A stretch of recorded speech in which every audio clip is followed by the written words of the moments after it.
जब चुनाव आते हैं तो दक्षिण बैहर के इन्हीं गांवों में नेता हाथ जोड़कर लोगों से वोट मांगते हैं, लेकिन चुनाव बीतने के बाद उन्हें उनके ही हाल पर छोड़ दिया जाता है।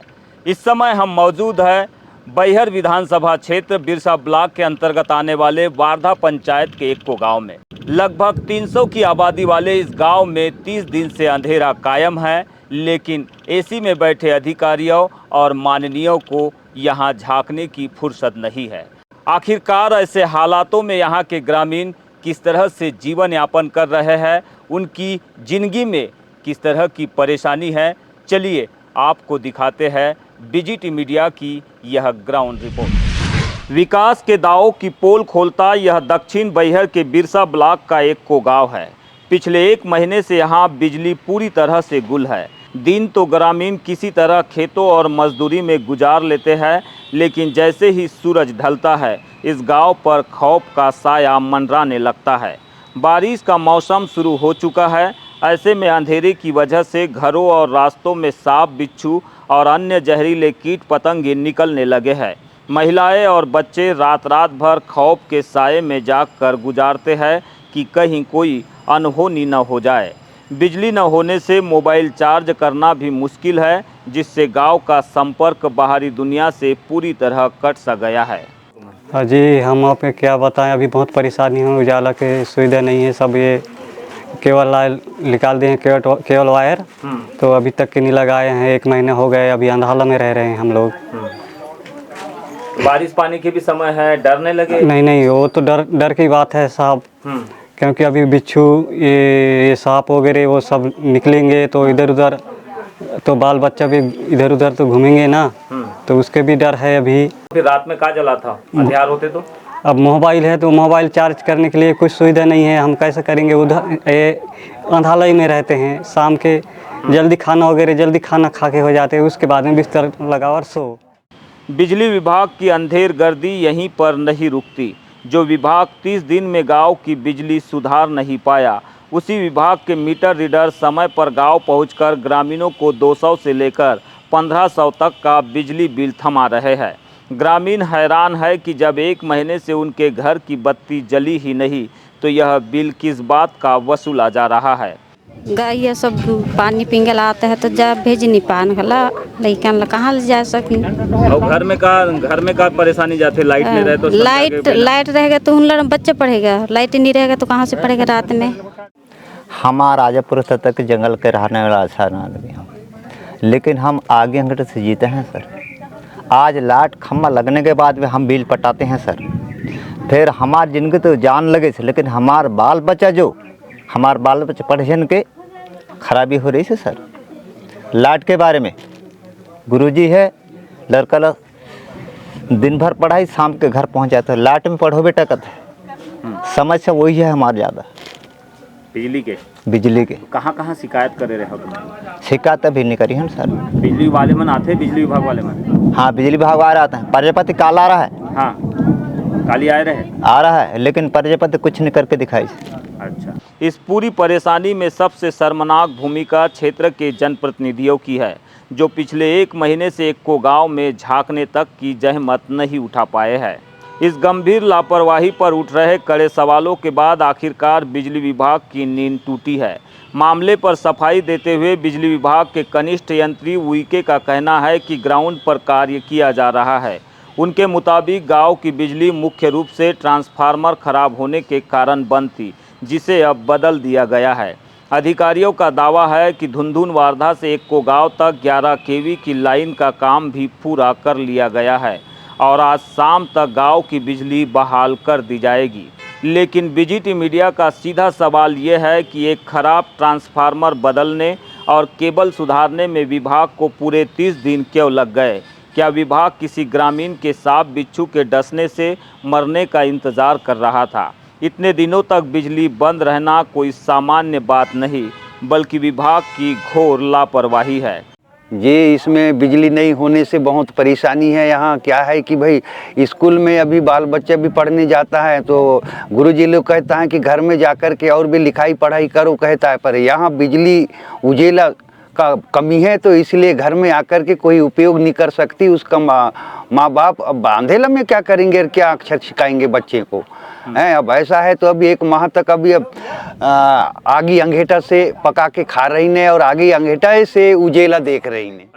मुझे बिल्कुल ये समस्या गंभीर है और यहाँ के जो भी लोकल स्तर के अधिकारी हैं एमपीवी के, ये इतनी बड़ी लापरवाही उनके द्वारा क्यों की जा रही है, यह सोचने का विषय है। बिल्कुल उन पे इस बात पर सरकार ने कार्रवाई करना चाहिए, मैं मानता हूँ। बिरसा ब्लॉक के एक्को गांव में बिजली की यह समस्या मध्य प्रदेश के विकास मॉडल पर एक बहुत बड़ा सवाल या निशान है। बिजली विभाग के अधिकारियों के आश्वासनों के बाद अब देखना यह होगा कि आज शाम तक वाकई में यह गांव बिजली से रोशन होता है या फिर बातों का झुनझुना ही साबित होता है। कैमरा सहयोगी कमल के साथ बीजीटी मीडिया के लिए बालाघाट से यमलेश वंजारी। भगवान बुद्ध की ज्ञान स्थली बोध गया पर आखिरकार किसका अधिकार होना चाहिए, इस सवाल को लेकर देश भर में बौद्ध अनुयायियों का गुस्सा उबल रहा है। बिहार के बोध गया स्थित महाबोधि महाविहार को गैर बौद्धों के कब्जे से मुक्त कराने के लिए चल रहे आंदोलन को 500 दिन पूरे हो चुके हैं। इसी कड़ी में आज बालाघाट में बौद्ध समाज ने सड़कों पर उतरकर शक्ति प्रदर्शन किया। समाज का सीधा आरोप है कि उनके सबसे पवित्र धार्मिक स्थल पर अतिक्रमण किया गया है और बिहार सरकार भिक्षुओं पर फर्जी मुकदमे लाद रही है। यह आक्रोश उस लंबी लड़ाई का हिस्सा है जो पिछले 136 सालों से और विशेष रूप से पिछले 500 दिनों से बोध गया में लड़ी जा रही है। शुक्रवार को बालाघाट में महाबोधि महाविहार मुक्ति आंदोलन समिति के बैनर तले सैकड़ों बौद्ध अनुयायियों ने कोसमी में 1 दिवसीय धरना दिया। धरने के बाद शहर में एक वाहन रैली निकाली गई जो अंबेडकर चौक पहुंची। यहां जमकर नारेबाजी करते हुए कलेक्टर के माध्यम से महामहिम राष्ट्रपति, प्रधानमंत्री और बिहार सरकार के नाम ज्ञापन सौंपा गया। प्रदर्शनकारियों की सबसे बड़ी मांग है कि 1949 के बीटीएमसी एक्ट को तत्काल प्रभाव से खत्म किया जाए और महाबोधि मंदिर का पूरा प्रबंधन अन्य धर्मों की तरह सिर्फ बौद्ध समाज को सौंपा जाए। जो आपने व्यवस्था बनाई रखी हुई है, जिसकी वजह से वहाँ गैर बौद्ध भी वहाँ घुसे हुए हैं और गैर बौद्ध क्या कर रहे हैं, तो तथागत बुद्ध के जो विचार हैं, तथागत बुद्ध ने जो वहाँ पे जो लोगों को बताया कि हमें कैसे क्या करना चाहिए, बुद्धों के विचारों का खंडन कर रहे हैं। वहाँ पर वो शिवलिंग लगा के वहाँ पर वो पूजा कर रहे हैं। तो इसकी वजह से पूरे विश्व के जो बौद्ध हैं, जो बौद्ध भिक्षु हैं, वो बहुत ही द्रवित हैं, पीड़ित हैं कि तथागत बुद्ध की ज्ञान स्थली की दुर्दशा हो रही है। इसलिए हमारा निवेदन है केंद्र सरकार से, बिहार सरकार से, महामहिम राष्ट्रपति महोदया से कि इस मुद्दे को थोड़ा सा संज्ञान में लें और इस पर एक निर्णय दें। बौद्ध अनुयायियों का गुस्सा सिर्फ प्रबंधन को लेकर नहीं है बल्कि आस्था से खिलवाड़ को लेकर भी है। आंदोलन समिति के अध्यक्ष विकास खांडेकर और संरक्षक रवि पटले ने साफ कहा है कि गैर बौद्धों के कब्जे के कारण मंदिर में पाखंड और अंधविश्वास फैलाया जा रहा है और असली पूजा पद्धति को नष्ट किया जा रहा है। समिति ने बिहार सरकार पर गंभीर आरोप लगाते हुए कहा है कि सरकार शांतिपूर्ण आंदोलन कर रहे बौद्ध भिक्षुओं को डराने के लिए उन पर फर्जी मुकदमे थोप रही है। प्रदर्शनकारियों ने चेतावनी दी है कि अगर उनकी विरासत उन्हें वापस नहीं लौटाई गई तो यह आंदोलन सड़कों पर एक उग्र रूप ले लेगा। हम अपना बौद्ध विहार जो महाबोधि महाविहार है वो हम लेके रहेंगे। बिहार सरकार को हम ये चेतावनी देते हैं कि वे जल्दी से जल्दी कानून के अनुसार वो हमें सौंप दे, नहीं तो अब ये उग्र आंदोलन की ओर हम लोग अग्रसर। मुहर्रम महीने की 10वीं तारीख यानी कि यौम अशूरा के खास मौके पर बालाघाट शहर सहित जिले भर में विशेष कार्यक्रम आयोजित किए गए।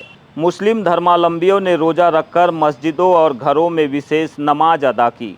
शहर की जामा मस्जिद सहित विभिन्न मस्जिदों में इमामों ने दास्तान करबला बयान की और इमाम हुसैन की जीवनी से प्रेरणा लेते हुए लोगों को सच्चाई, गरीबों की मदद और इंसानियत के रास्ते पर चलने की नसीहत दी।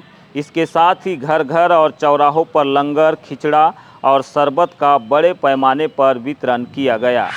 जी माशाअल्लाह, बाबा ताज कमेटी की जानिब से एक मुहर्रम से लंगर आम का 10 दिवसीय लंगर आम का प्रोग्राम रखा गया था, जिसमें सर्व धर्म के लिए, यहाँ हर धर्म वाला चाहे हिंदू हो मुस्लिम हो, सब धर्म के लिए बिल्कुल खुला था ये। और अच्छा बैठाल के सभी कमेटी मेंबरान ने पूरी खिदमत की है, सबको बैठाल के खाना अच्छे से खिलाया है, कोई दिक्कत नहीं है। माशाल्लाह बहुत बढ़िया लंगर था ये। इस मौके पर जिले भर में वर्षों पुरानी परंपरा के अनुसार मन्नती ताजिए भी स्थापित किए गए, जहां हिंदू मुस्लिम दोनों समुदायों ने मिलकर कौमी एकता की एक अनूठी मिसाल पेश की। पर्व के दौरान कानून और शांति व्यवस्था बनाए रखने के लिए पुलिस प्रशासन पूरी तरह मुस्तैद नजर आया। शहर के मुस्लिम बाहुल्य इलाके, प्रमुख चौराहे और मार्गों पर सुरक्षा के पुख्ता इंतजाम किए गए थे, जिसके चलते यह पूरा दिन शांति और सौहार्द के साथ संपन्न हुआ।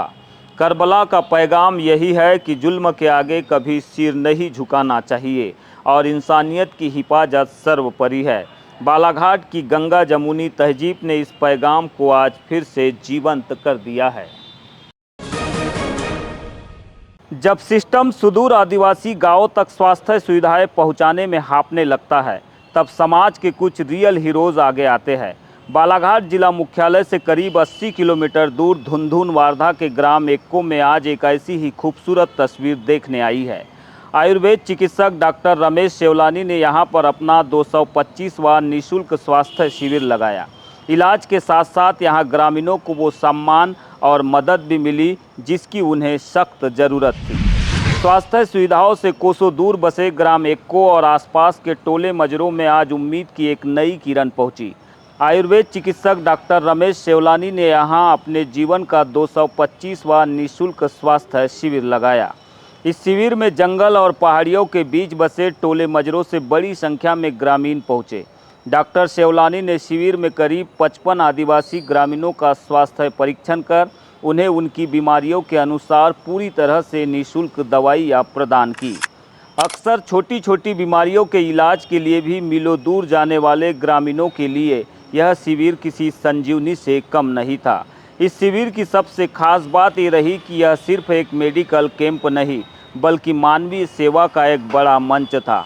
इलाज के बाद आयोजकों द्वारा आदिवासी महिलाओं को साड़ियाँ और बुजुर्गों को धोती का वितरण भी किया गया, जिससे उनके चेहरों पर एक बड़ी सी मुस्कान नजर आई। वहीं गांव के मासूम बच्चों को बिस्कुट का वितरण भी किया गया। मानव सेवा के इस पुनीत कार्य में समाज सेवी और पूर्व भाजपा अध्यक्ष सत्यनारायण अग्रवाल, बच्चूमल वाधवानी, सहयोगी नैना यादव, चितरंजन नेरकर और स्थानीय जयपाल वरकड़े मौजूद रहे। सभी ने मिलकर ग्रामीणों की यहां पर सेवा की।